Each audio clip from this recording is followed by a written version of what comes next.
Morning, Julian. Let's walk through the spill investigation together. I'd like us to compare notes, check the quality of each document, and leave with a clear timeline and root cause we both agree on. Yeah, great. I'll capture the notes as we go, and so I can drop them straight into the investigation report. So start me off with the timeline. What happened before, during, and after? All right, so before, according to document 1, which is the end of shift report by the day shift, the team used the Excel workshop floor cleaner to wash the workshop. They tidied tools and equipment, but ran out of time to tidy shelving. So per audio 1, which is the phone declaration by Jimmy, the crew was tired near the end of the shift, and the cleaner was returned to the storeroom, but they didn't check if the lid was secured.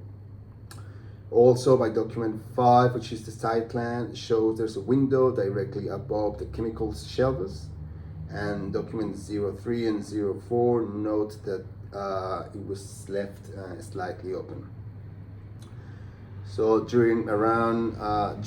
that's around 17:05, based on document 3, which is the incident report of the near miss by Jaja Malik. That document states that she noticed a unusual chemical smell, and she found that it was a 4-liter container that was tipped with the lid nearby and a small spill on the floor, which is around 900 mLs. And this is supported by picture number 1, which is taken when the spill was found.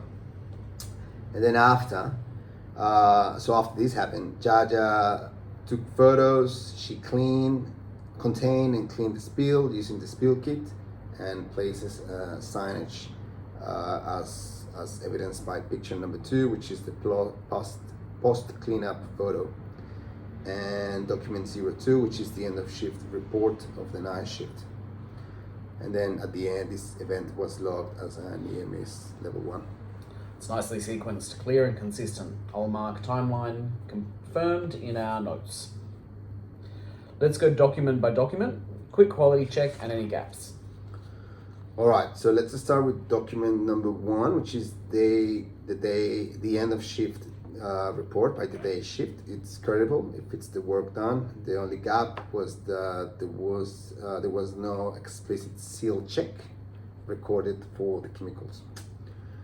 Then document number 2 is the end of shift report for the night shift. It aligns with the photos and timing, and response actions documented.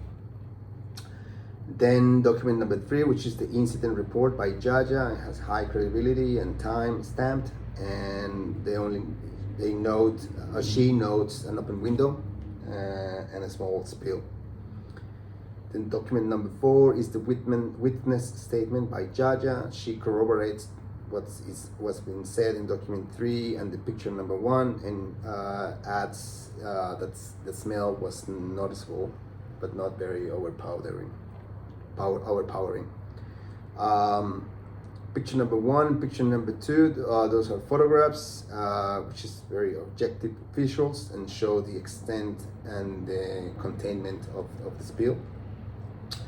Then we have audio number 1, which is phone declaration by Jimmy, and he admits fatigue and that he didn't check the lid. So I will get a written confirmation to back this up. Document number 5 is the site plan, which confirms that there was a window over the storage, and which might support some airflow or animal disturbance hypothesis for this incident. Document number 6 is the SDS for the Excel cleaner, which is it states a clear requirement that it's keep the container closed to minimize contamination and inhalation. Document number 7 is the workshop cleaning policy and procedure, which confirms the supervisor's accountability and the technician's compliance with the SDS. Document number 8 is the JSEA, which flags fatigue and spills as stream risk. And if stream risk, if controls lapse and requires containers to be properly sealed and storage areas locked. And lastly, we have document number 9, which is the JSA, and identify chemical spills as high risk and recommends regular reviews of procedures with workers, which is important for our own preventative actions. Great. Any unknowns that we should tidy up? Well, we have two. One is the condition of the spill kit, which is not documented. It's available, yes, but the condition is unknown. We don't know if it was used before. And we also need a written communication by Jimmy saying or formalizing what he's saying with in audio number 1. Okay. So stored as per guidelines. Yes, in the correct storeroom location, but the integrity and the security wasn't checked at the shift end. Any damaged or unsealed containers? Unknown, but likely. The lead was nearby, and audio number 1 admits no seal check. Proper handling during use? Yes, per document number 9, the GSA and the JSEA, a breakdown occurred at storage and closeout. Initial response? Yes, so photographs contain with spill kit, signage report per document as stated in document 3, and the pictures 1, 2, and document number 2. Spill kit availability and condition? So it's available, yes, but the condition is unknown. So I'll spec that and log it today. Anyone present? Unauthorized entry?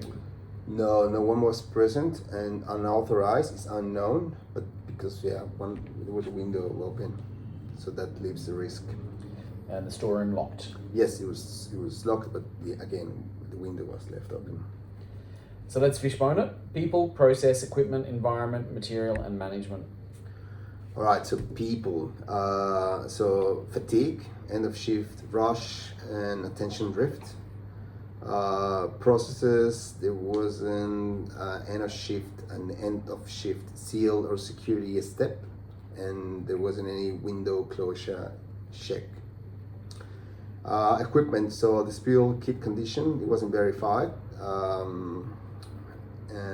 Environment, the open window above the shelves, so that leads to drafts or small animals that could disturb the items inside the room. Materials, the 4-liter container needs firm sealing, and the SDS requires the container to be closed. In terms of management, there was a verification gap, so the procedure doesn't enforce the seals as like seal security check, and the JSA says that we should be reviewing procedures regularly, which likely hasn't happened recently. So give me the 5 whys version. So why there was a spill? Well, the container tipped and leaked. Why there was a leak? Well, the lead was not secure. Why wasn't it secure? Because there was fatigue at the end of the shift, and there wasn't a formal like seal check at the end of the shift. Why wasn't there a seal check? Because the procedure lacks a specific closeout step, and the window is not included in the closeout list. And why lack in procedure? Why a lack in procedure? Well, there's an implementation and oversight gap based on the JSA, which recommends regular reviews, which we need to strengthen. Okay, so clear separation of direct contributing and system causes. All right, so a toolbox refresher on chemical storage and handling for staff, which aligns with with what the JSA says, and that should be enforced by the supervisor. We're gonna add an end of shift seal and security tick box, and make sure the containers are sealed, the doors are locked, and the windows are shut. And then, so this should be done by the supervisor and should be and the technicians should be enforce it at the end of the shift. We need a weekly storeroom inspection to make sure that the seals, the shelf stability, the spill kit condition, and we also need to keep a signed record of these inspections, and this should be done by the supervisor. Fatigue nudge at the end of the shift, having micro breaks and final checks by the supervisor at the end of the shift. A window latch or a restrictor and a mesh to discourage animals to get into the room, or just keep it closed. And to formalize Jimmy's written declaration to confirm that